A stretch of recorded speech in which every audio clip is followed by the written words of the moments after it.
وہ کسی کو یاد کر لے تو بڑے فخر کی بات ہوتی ہے۔ حق تعالیٰ جو بادشاہوں کا بادشاہ ہے، اس کے یہاں کسی کا تذکرہ ہو تو یہ تھوڑے فخر کی بات ہے، تھوڑی عزت کی چیز ہے کہ اللہ یاد کرے بیٹھ کر کسی کو۔ حق تعالیٰ کب یاد کریں گے؟ جب تم یاد کرو گے اسے۔ فاذکرونی اذکرکم، تم میری یاد کرو میں تمہاری یاد کروں۔ تو اگر کوئی یوں چاہتا ہے کہ میری یاد وہاں قائم ہو جائے، وہ اس کی یاد کو اپنے اندر قائم کر لیں۔ اگر وہ ہر وقت ذکر کریں گے وہاں بھی ہر وقت ذکر ہوگا، یہ گنڈے دار ذکر کرے گا وہاں بھی گنڈے دار ذکر ہوگا، یہ غافل بن جائے گا وہاں بھی غفلت بڑھتی جائے گی۔ وَلَا تَكُونُوا كَالَّذِينَ نَسُوا اللَّهَ فَأَنسَاهُمْ أَنفُسَهُمْ أُولَٰئِكَ هُمُ الْفَاسِقُونَ۔ تم ایسے مت بنو کہ اللہ کو بھلا دو تو تم اپنے نفس کو بھلا دو گے، اللہ بھی تمہیں بھلا دے گا۔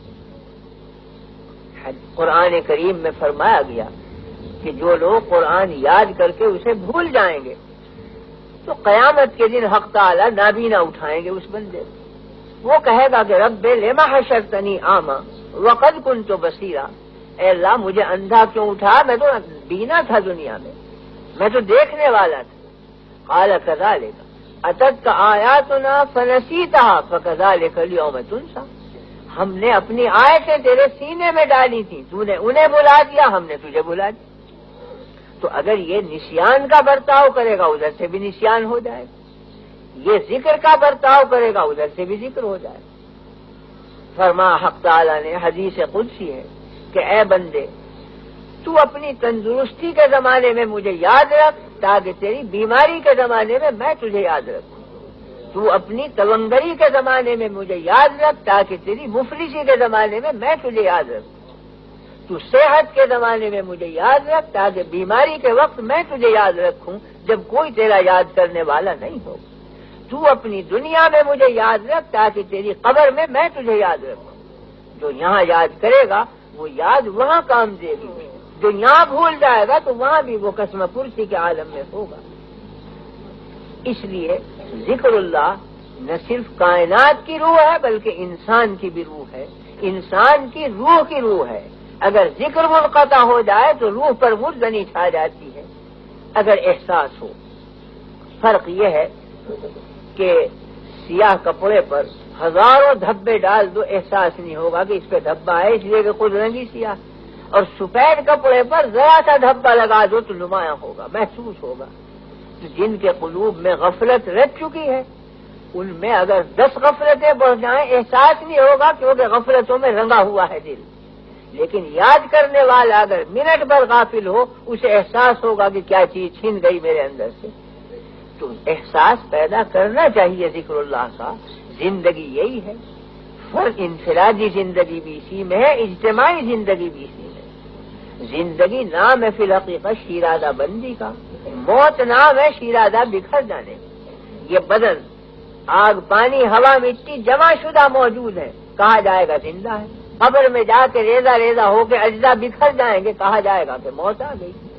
تو ذکر اللہ روح کو بدن سے ملائے رکھتا ہے اور بدن کے اجزاء کو جمع رکھتا ہے، تو ذکر اللہ روح ہے انسان کی، زندگی ہے انسان کی۔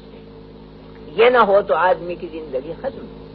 اس واسطے میں نے یہ حدیث پڑھی تھی اور مقصد یہ نہیں تھا کہ کوئی لمبی تقریر کی جائے، مقصد اس حدیث کی تشریح اور اس کا ترجمہ تھا کہ اس کی عادت ڈالی جائے ذکر اللہ کی، اور اس کے 3 طریقے ہیں۔ سب سے پہلا طریقہ جو اصل اور بنیادی ہے وہ تو فرائض کی ادائیگی ہے۔ سب سے بڑا ذکر اللہ کے فرائض، نماز ہے۔ فرمایا گیا اقم الصلاۃ لذکری، نماز قائم کرو میری یاد کے لیے، تو نماز ذکر اللہ ہے، یاد حق۔ حج کے بارے میں جگہ جگہ فرمایا گیا فَإِذَا أَفَضْتُم مِّنْ عَرَفَاتٍ فَاذْكُرُوا اللَّهَ عِندَ الْمَشْعَرِ الْحَرَامِ وَاذْكُرُوهُ كَمَا هَدَاكُمْ وَإِن كُنتُم مِّن قَبْلِهِ لَمِنَ الضَّالِّينَ ثُمَّ أَفِيضُوا مِنْ حَيْثُ أَفَاضَ النَّاسُ وَاسْتَغْفِرُوا اللَّهَ۔ تو حج کے ایک رکن پر کہیں ذکر اللہ، کہیں استغفار، کہیں توبہ، کہیں یاد حق، تو حج کا مقصد بھی ذکر ہے۔ اقم الصلاۃ لذکری، نماز کا مقصد بھی ذکر ہے۔ زکوٰۃ اور صدقات کا مقصد بھی فی الحقیقت ذکر ہے۔ فرمایا کہ لن ینال اللہ لحومها ولا دماؤها ولکن ینالہ التقوی منکم۔ قربانیاں تم کرتے ہو، یہ گوشت پوست اللہ تک نہیں پہنچتا بلکہ وہ تقوی اور وہ ذکر اور یاد حق پہنچتی ہے جو قربانی کے وقت تم نام لیتے اور نیت کرتے ہو قلب میں، وہ چیز جاتی ہے اللہ تک، یہ اس کی علامت ہے۔ تو بہرحال قربانی ہو، زکوٰۃ ہو، نماز ہو، حج ہو، یہ سب ان کی روح ذکر اللہ بتلائی گئی ہے۔ تو ذکر کرنے کا بنیادی طریق تو فرائض شریعہ کی ادائیگی ہے، یہ تو اصل ذکر ہے۔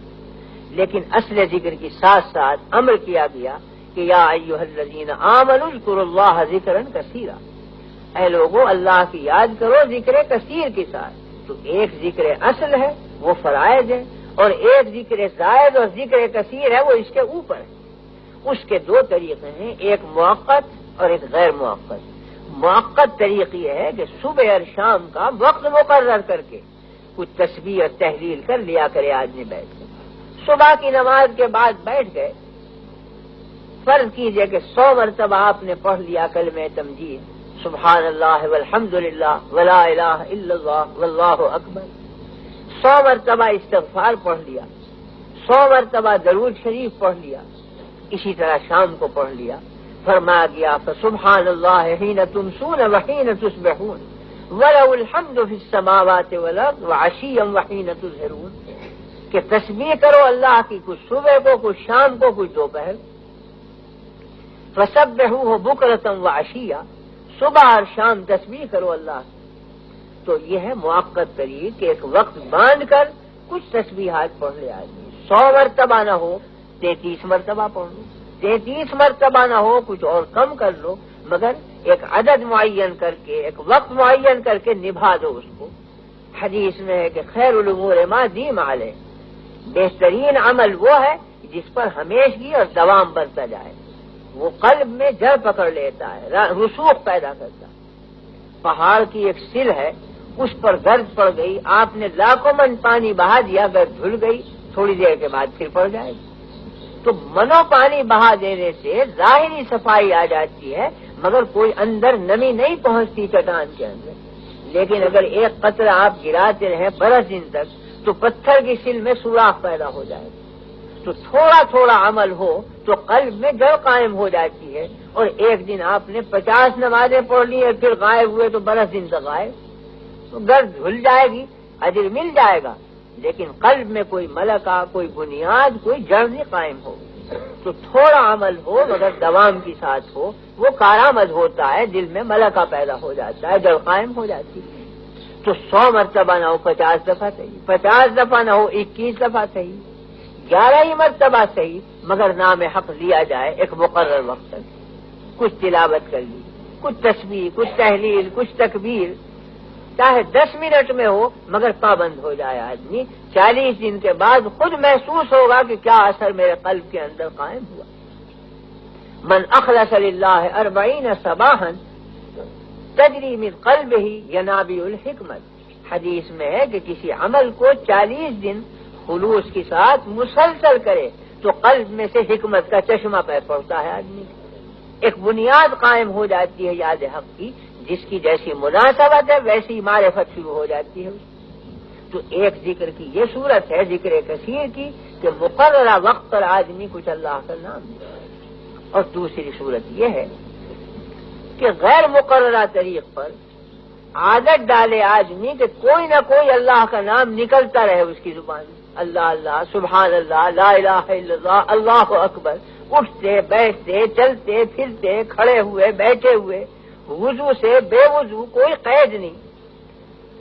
مہینہ 2 مہینہ تو تکلف کر کے عادت ڈالنی پڑے گی، اور جب عادت پڑ جائے گی تو بے اختیار اللہ کا نام زبان پہ جاری ہوگا۔ کوئی حادثہ پیش آئے گا، گر پڑے آپ، فوراً الا اللہ، لا الہ الا اللہ، بسم اللہ، کوئی نہ کوئی اللہ کا نام نکلے گا۔ یہ نہیں نکلے گا کہ لوگوں دوڑو مجھے بچاؤ، اللہ کا نام نکلے۔ تو ابتداءً تکلف کرنا پڑے گا، جب عادت پڑ جائے گی تو پھر خود بخود بے ارادے بھی ذکر حق شروع ہو جائے گا زبان کے اوپر، اور اس کا نتیجہ یہ ہوگا کہ مرتے وقت بھی بلا ارادہ اللہ کا ذکر زبان پہ جاری ہوگا، خاتمہ ایمان پر ہوگا۔ حدیث میں فرمایا گیا ہے کہ تحشرون کما تموتون وتموتون کما تحیون، تمہارا حشر اس حالت پر ہوگا جس حالت پر موت آئی، اور موت اس حالت پر آئے گی جس حالت پر زندگی گزاری ہے۔ اگر زندگی گزاری ہے اللہ کے نام کی مشق پر، موت کے وقت یقیناً اللہ کا نام زبان پر جاری ہو، اور جب